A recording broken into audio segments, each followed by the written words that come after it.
estamos em Tábiga, o lugar que se acredita ter sido o lugar onde Jesus teria multiplicado os pães e peixes. Nesse lugar tem sido venerado por muitos cristãos, dão destaque até a uma certa pedra onde Jesus teria colocado. A nossa ênfase aqui, eu quero insistir nisso, não é exaltar ou identificar os lugares e nem tê-los como santos, mas é lembrar a história, é lembrar o que Jesus fez, considerando que Ele é o mesmo ontem, hoje e será para todo sempre. Ele continua sendo o operador de milagres que foi nessas terras. Não é o lugar, é a história que aqui aconteceu, o lembrete que eu e você temos, a mensagem que nos inspira. Aqui do lado de trás nós temos uma igreja, a igreja heptagonal. Ela foi levantada como uma forma de honrar e venerar o lugar e aqui se prestar culto.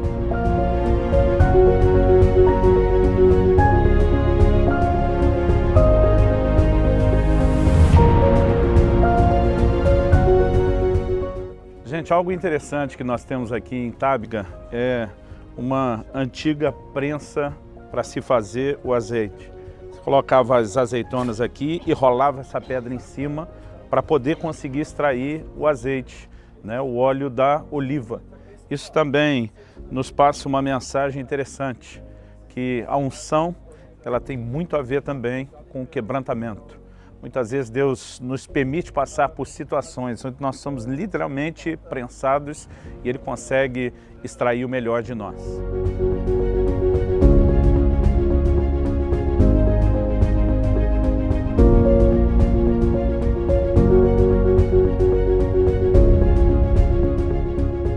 Aqui, antes de entrar na igreja, nós temos no pátio uma oliveira, que é algo muito comum aqui na região. Ali dentro nós temos a chamada Igreja da Multiplicação.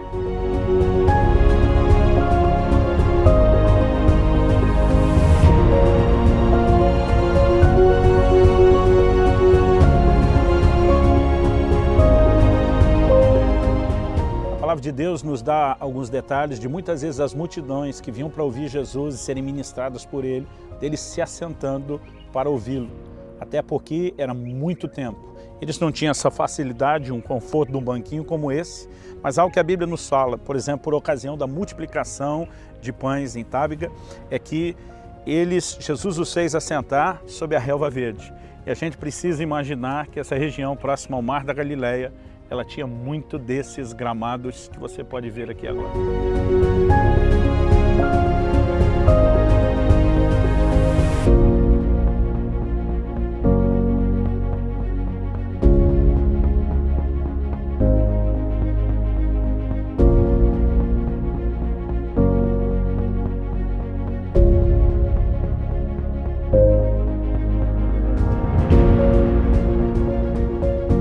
Independente de ser ou não o lugar certo e preciso onde aconteceu, algo que a gente pode dizer, se a precisão não é exata, nós estamos muito perto.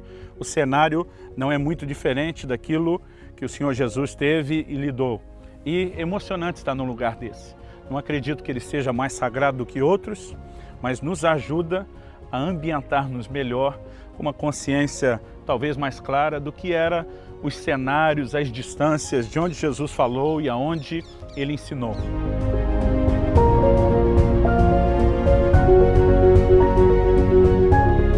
Uma coisa interessante quando a gente consegue mensurar mais ou menos como era esse terreno que Jesus usou para os seus ensinos, nos ajuda também a compreender um elemento importante da pregação de Jesus, que era não só a simplicidade de aplicação prática do seu ensino, mas as ilustrações que ele usava. Quando ele dizia, olhe para as aves do céu, ele estava falando de um ambiente onde as pessoas conseguiam ver isso. Quando ele dizia, olhem para os lírios do campo, ele estava num ambiente onde as pessoas conseguiam ver isso. E Jesus conseguia, com uma didática extraordinária, transmitir as verdades do reino de Deus.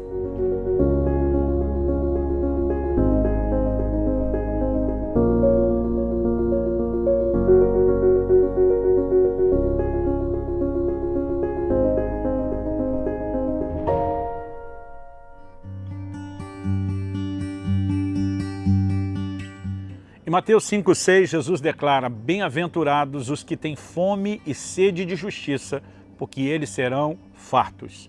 Seguindo o nosso ensino das bem-aventuranças e do Sermão do Monte, nós queremos falar sobre essa fome e sede de justiça. Obviamente, quando o Senhor classifica que a fome e a sede são de justiça, Ele não está falando de uma fome e sede literal. Em outros textos da Palavra de Deus, nós vamos encontrar a mesma ideia e o mesmo conceito. Por exemplo, através do profeta Amós, o Senhor nos diz, em Amós, capítulo 8, verso 11, eis que vem dias, diz o Senhor Deus, em que enviarei fome sobre a terra, não de pão, nem sede de água, mas de ouvir as palavras do Senhor. Obviamente, Deus está falando que assim como o corpo humano tem a fome, o anseio, a necessidade, o clamor pelo alimento, pela água, pelo sustento, o Senhor está dizendo que deveria haver em nós, na perspectiva espiritual, o mesmo tipo de anseio pela palavra dele. Aliás, o próprio Senhor Jesus nos diz que nem só de pão viverá o homem, mas de toda palavra que sai da boca de Deus. Assim como o nosso corpo precisa do alimento e do sustento natural, o nosso espírito também precisa de alimento e sustento espiritual. A palavra de Deus é alimento para o nosso espírito. A palavra de Deus é alimento para a nossa fé. E é fome por esse tipo de alimento que Deus está falando. É esse tipo de assunto que o Senhor está abordando. Então, essa fome e sede não é literal. A ideia é dizer que há coisas tão importantes e necessárias à nossa vida espiritual como o alimento é para o corpo.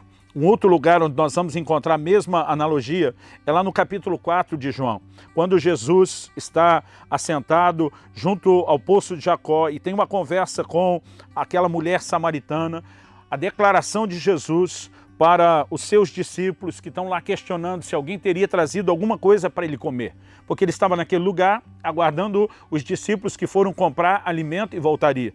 Diante disso, o texto diz, disse-lhe Jesus, a minha comida consiste em fazer a vontade daquele que me enviou e realizar a sua obra. Ele não está falando que isso é uma comida literal, mas ele está dizendo que assim como o corpo necessita da comida, clama por ela para a sua sobrevivência, nós devemos ter o mesmo tipo de anelo pelas coisas espirituais. Aqui especificamente, Jesus está falando de algo dentro das coisas espirituais que nós devemos dirigir essa fome e sede, esse anseio, fome e sede de justiça. O anseio de justiça deve ocupar esse nível de desejo em nós.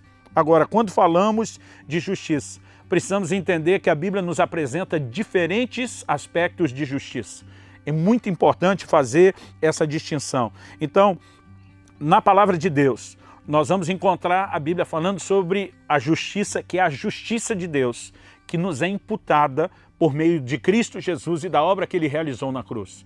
E 2 Coríntios, no capítulo 5 e no versículo 21, a palavra de Deus diz, aquele que não conheceu o pecado, Deus o fez pecado por nós, para que nele nós fôssemos feitos a justiça de Deus. Esse é o primeiro nível de justiça que nós precisamos reconhecer como nível de importância e até mesmo dessa intensidade do anseio da nossa busca. Inclusive, quando nós questionamos o tipo de justiça que Jesus está falando, há um contexto para a sua declaração. Quando a gente olha o Sermão do Monte, aqui em Mateus capítulo 5, nós lemos inicialmente o versículo 6. Mas à medida que nós vamos observando o ensino de Jesus dentro do próprio Sermão do Monte, ele diz, bem-aventurados os perseguidos por causa da justiça, porque deles é o reino dos céus. Quando o Senhor Jesus está mencionando justiça aqui, que tipo de justiça é essa que ele está dizendo que geraria perseguição? Por exemplo, no versículo 20, além do 10 que já lemos, a palavra de Deus também diz o seguinte, no mesmo Sermão do Monte aqui de Jesus, verso 20, porque vos digo, se a vossa justiça não excederem muito a dos escribas e fariseus, jamais entrareis no reino de Deus. Ele está falando do tipo de justiça que nos permite entrar no reino de Deus. E ninguém vai entrar no reino de Deus fazendo o segundo nível de justiça que eu quero destacar aqui. O segundo nível de justiça é o que nós podemos chamar de justiça social. É como nós olhamos, tratamos, nos importamos ou não com o nosso próximo. Isso também é uma justiça que nós devemos ansiar, mas não é o tipo de justiça que nos fará entrar no reino de Deus. No livro de Deuteronômio, no capítulo 10, nos versículos 17 e 18, nós temos um exemplo, já desde a velha aliança, do que era essa justiça.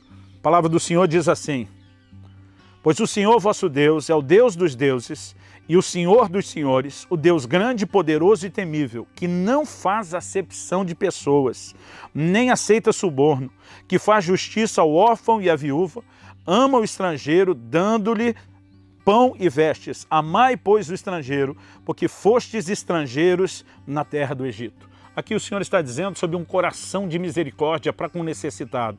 O estrangeiro que chega, poderíamos hoje usar até o termo refugiado, mas o texto também fala do órfão, fala da viúva e não só do estrangeiro. Aqui nós estamos falando de justiça social. Pessoas que estão numa condição natural, material, financeira, de qualidade de vida inferiores a nós. E nós temos a responsabilidade de amá-los e lhes tratar muito bem.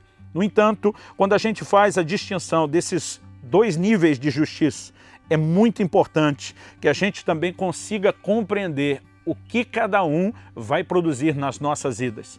O que nós entendemos é que a justiça de Deus, por meio de Cristo, ela nos introduz no reino de Deus. Nós não podemos entrar no reino de Deus por justiça própria. Mas depois de entrarmos no reino de Deus, pela justiça que nos é imputada em Cristo Jesus, devemos ser pessoas que transbordem os atos de justiça nessa esfera social. Citando mais um texto do Velho Testamento que fala a respeito dessa justiça social, nós vamos ler aqui o Salmo 82, dos versos 1 a 4, que diz: Deus assiste na congregação divina. No meio dos deuses estabelece o seu julgamento. Até quando julgareis injustamente e tomareis partido pela causa dos ímpios? Fazeis justiça ao fraco e ao órfão. Procedei retamente para com o aflito e o desamparado. Socorrei o fraco e o necessitado. Tirai-o das mãos dos ímpios. Do que é que Deus está falando aqui? Agora ele está falando a respeito de justiça social. Feitas essas duas distinções, vamos tentar finalizar a ideia aqui, explorando o que Jesus falou da consequência.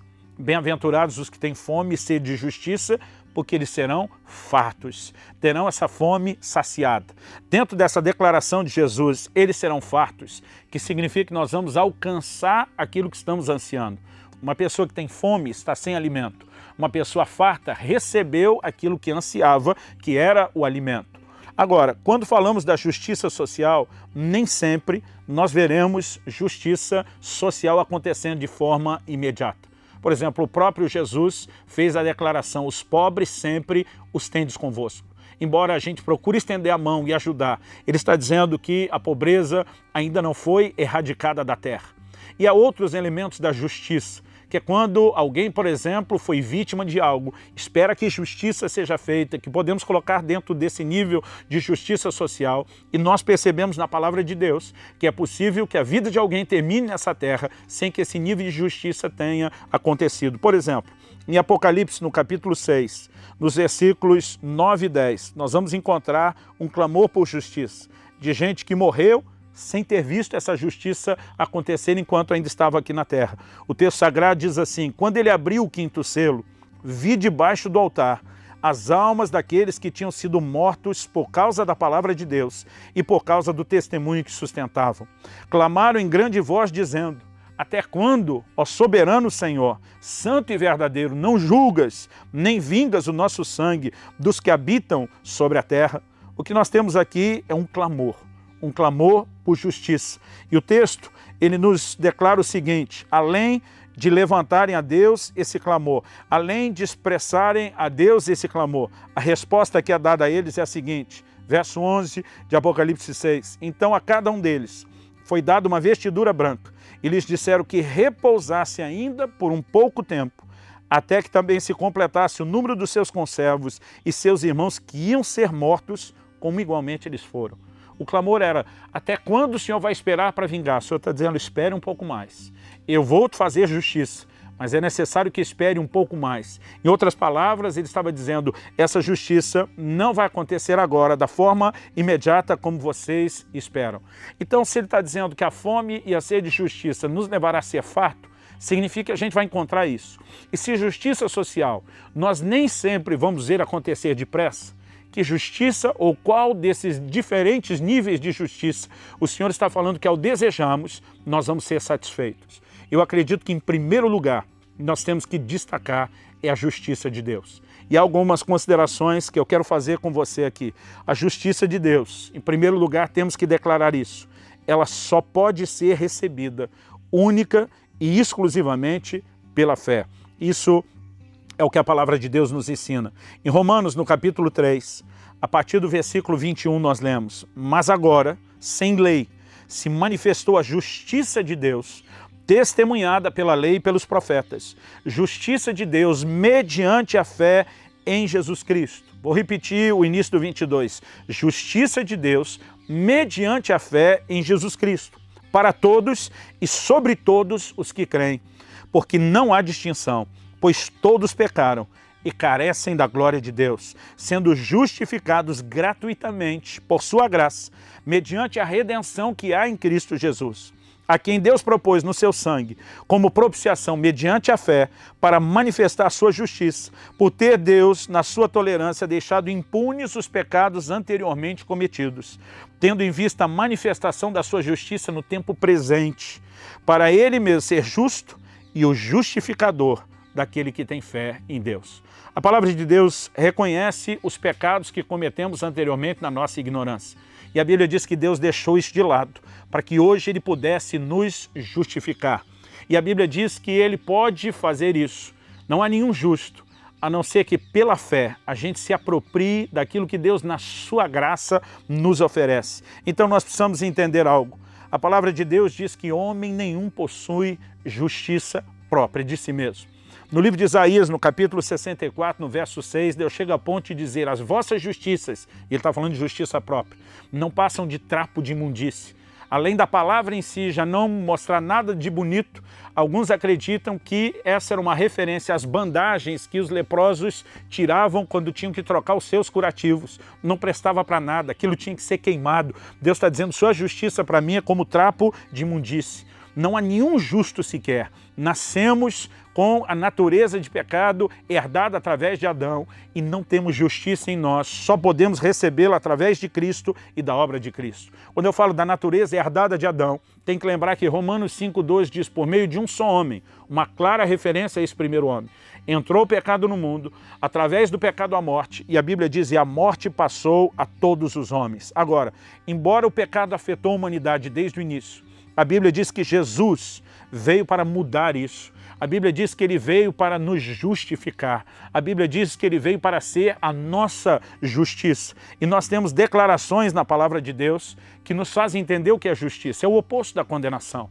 Como que nascendo sem justiça podemos ser justificados? Ser justificado é mais do que ser perdoado. É ser inocentado, é ser feito justo, como se nunca tivéssemos feito absolutamente nada de errado. Podemos receber isso pela fé em Cristo Jesus. É a remoção de toda a culpa. A Bíblia diz: nenhuma condenação mais há para aqueles que estão em Cristo Jesus. Romanos 8,1 nos declara isso. A palavra de Deus ainda diz em 2 Coríntios 5,17, se alguém está em Cristo, nova criatura é. As coisas velhas já passaram, eis que tudo se fez novo. Como podemos receber essa justiça?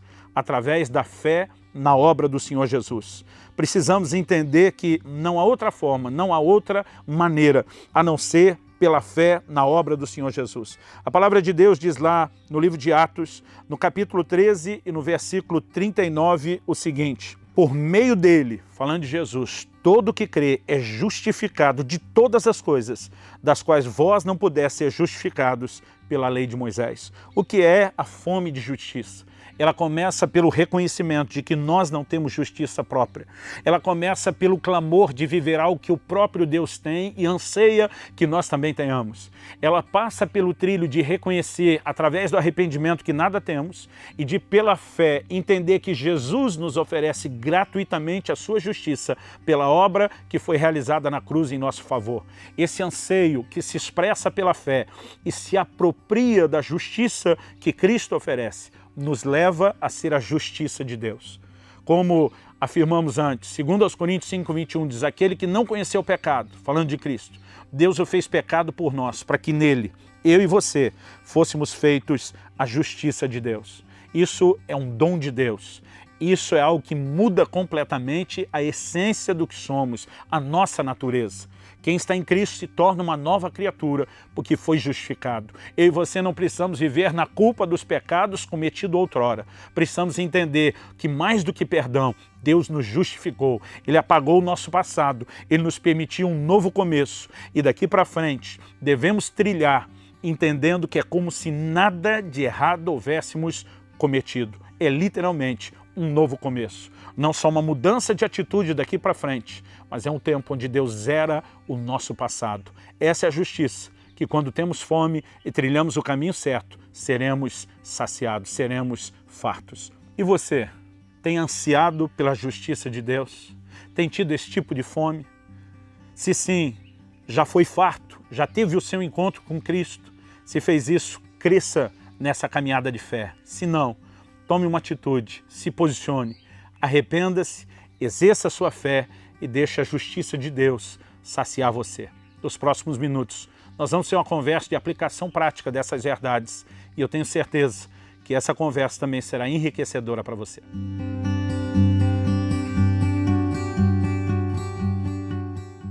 Nós falamos a respeito de justiça.